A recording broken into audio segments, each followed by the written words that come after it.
రాష్ట్రంలో ముంపు సమస్య దశాబ్దాలుగా వేధిస్తోంది. వ్యవసాయ భూమి వినియోగంలోకి వచ్చే కొద్దీ నీటి వనరుల ఆక్రమణలు పెరిగే కొద్దీ నష్టం జరుగుతోంది. ఎక్కడెక్కడ ఈ పరిస్థితి ఉందో తేల్చేందుకు ఓ కమిటీ వేయాలని ముఖ్యమంత్రి చంద్రబాబుని కోరాను. క్షేత్రస్థాయి అధ్యయనం చేసి సమగ్ర నివేదిక ఇవ్వమని సీఎం అధికారులను ఆదేశించారు అని ఉప ముఖ్యమంత్రి పవన్ కళ్యాణ్ పేర్కొన్నారు. కాకినాడ జిల్లా పిఠాపురం నియోజకవర్గం గొల్లప్రోలులో ఏలేరు వరద ప్రభావంతో ముంపు బారిన పడిన ప్రాంతాల్లో ఆయన పర్యటించారు. పడవలో వెళ్లి జగనన్న కాలనీలోని బాధితులను పరామర్శించారు. చెప్పులు లేకుండా బురదలో నడుస్తూ ప్రజల సమస్యలు విని పరిష్కారానికి భరోసా ఇచ్చారు. అనంతరం మీడియాతో మాట్లాడారు. ఏలేరు జలాశయం వరద పరిస్థితి ఎప్పటికప్పుడు కాకినాడ జిల్లా కలెక్టర్ షాన్మోహన్తో మాట్లాడుతున్నానని, ముంపు ప్రాంతాల్లో ఉన్న వారిని సురక్షిత ప్రాంతాలకు తరలించడంతో పాటు సహాయ చర్యలు ముమ్మరం చేయాలని సూచించినట్లు తెలిపారు. ఏలేరు ఆధునికీకరణ, సుద్దగడ్డ వాగు సమస్యకు తాను ఎమ్మెల్యేగా ఉన్నప్పుడే పూర్తిస్థాయి పరిష్కారం చూపాలన్నది తన కోరిక అని వెల్లడించారు. బుడమేరు పరివాహక ప్రాంతంలో అక్రమ నిర్మాణాల తొలగింపునకు హైడ్రా వంటి వ్యవస్థ కంటే ముందుగా ఆక్రమణలను గుర్తించాలని పవన్ కళ్యాణ్ తెలిపారు.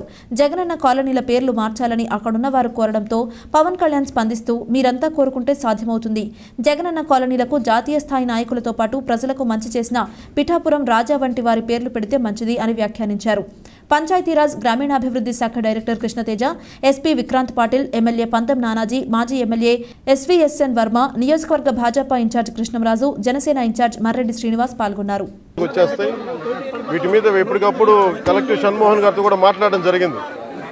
మేము 2వ తారీఖు 3వ తారీఖు నుంచి మాట్లాడుతూనే ఉన్నాం, డేంజర్ లెవెల్స్ లేవని. ఒకసారి అంతకుముందు కూడా జరిగితే ఫస్ట్ లెవెల్ వార్నింగ్ ఇచ్చాం, మళ్ళీ తగ్గిపోయిందని చెప్పారు. ఇది కూడా ఏంటంటే కంటిన్యూస్గా మనకి విపరీత వర్షపాతం, క్లైమేట్ చేంజ్, ఇవన్నీ ఈ పరిస్థితుల వల్ల రాష్ట్రం ఎప్పుడు అన్ప్రెసిడెంటెడ్, ఎప్పుడు చూడనంత వర్షపాతం ఇవన్నీ జరుగుతూ ఉన్నాయి. ఈ నేపథ్యంలో ఇది ప్రత్యేకించి ఇప్పుడు లోపలికి వెళ్ళి చూస్తుంది వైఎస్ఆర్ కాలనీ, జగనన్న కాలనీ పేరు ఏదని అనుకోండి. ఇది బేసిక్ ఇది ఒక 32 ఎకరాలు 33 ఎకరాల స్థలం. ఇది దాదాపు ఒక 2000 పైచిలకు లబ్ధిదారులు. దీంట్లో ఉన్నదేమో ఇప్పుడు ప్రస్తుతం 10% మంది జనాభా ఉన్నారు. 10% మట్టుకే. లోపలికి వెళ్ళి చూస్తే అసలు బేసిక్గా లోపల మనకి ఈ డ్రైనేజ్ కానీ రోడ్లు కానీ ఏమీ లేవు. కనీసం వాళ్ళు అడిగేది అంటే కనీసం ఇప్పుడు దీనికి కనీసం బ్రిడ్జ్ చేయమని అడుగుతూ ఉన్నారు. చిన్నపిల్లలు ఇరుక్కుపోయారు అది కానీ. అంచెలంచెలుగా ప్రతి ఒక్కళ్ళు దీన్ని ఇంక్రిమెంట్గా పెంచుకుంటూ వెళ్ళిపోయారు. ఉదాహరణకి ఒకరితో మాట్లాడుతుంటే, వాస్తువులతో మాట్లాడుతూ ఉంటే ఇది 2 లారీలు వెళ్ళేంత దారి ఉంది. నదీ పరివాహక ప్రాంతాన్ని ఇది ఈజీగా వెళ్ళిపోయేది. కొంతమంది గట్లు చెట్లు వేసి ఆ గట్లని వాళ్ళ పొలాలు కలుపుకోవటం అదొకటి.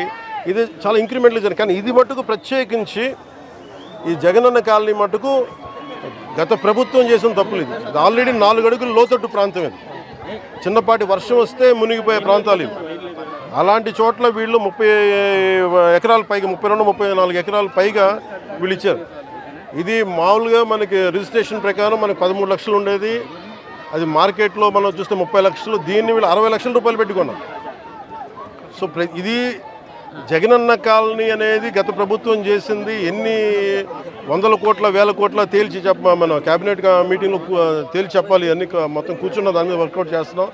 దాంట్లో భాగంగా చూస్తే 30 లక్షలు మార్కెట్ రేట్ ఉండగా 60 లక్షలు పెట్టుకున్నారు. అది లోతట్టు ప్రాంతం. ఇది మొత్తం వరదలు తగ్గిన తర్వాత దీని మీద ఒక వెళ్ళి క్షేత్రస్థాయిలో పర్యటనలు జరిపి దాని మీద ఒక సమగ్రమైన నివేదికమని చెప్పి అధికారులని ఆల్రెడీ ఇన్స్ట్రక్ట్ చేశారు. ఇది ముఖ్యమంత్రి గారు. ఇది వరద తగ్గుముఖం పట్టగానే దీన్ని ముందుకు తీసుకెళ్తాం. అంటే ఎంత ఇప్పుడు నష్టం కూర్చొని ఎంత అంచనా వేయలేము. అంటే మీరు చెప్తున్న ఒక లెక్క ఉంది, లేదా ఇంకొన్ని చోట్లేమో పత్తి కొంత పోయింది, మనకి వరి పోయింది. మన పత్తి దాదాపు 90 హెక్టార్లు పోయింది. మనకి దాదాపు 21 మండలాలు, మన కాకినాడ జిల్లాలో 21 మండలాలు అనుకుంటా, దాదాపు 152 గ్రామాల్లో నష్టం జరిగింది.